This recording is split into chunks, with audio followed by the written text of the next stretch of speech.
آجی این روزا یه حسایی دارم که دوست داشتم با شما هم در میون بذارم. شاید شما هم اینجوری باشید. عمیقاً از ته قلبم ناراحتم. هیچ امیدی به آینده‌ام ندارم. هر سال که میگذره حس می‌کنم از هدفام دورتر میشم، سقف آرزوام کوتاه‌تر میشه.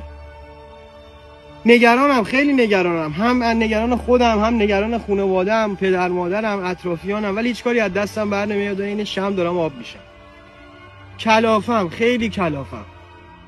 بعضی اوقات اصلا بی دلیل عصبی میشم، میپرم به این و اون. استرس دارم. به قول شایعه استرس دارم از همه بابت. دوست دارم عمیقا یه نفر کنارم باشه که درکم کنه، ولی وقتی بیشتر فکر می‌کنم میبینم بابا من خودم هم نمیتونم جمع و جور کنم، چه برسه به طرف. رفیقام وقتی میان دنبالم با هم دیگه میریم بیرون، اینجا میشینیم میگیم میخندیم، تو همون لحظه‌ای که میگیم میخندیم تو ذهنم میگم بابا من چقدر تنهام، چقدر ناراحتم.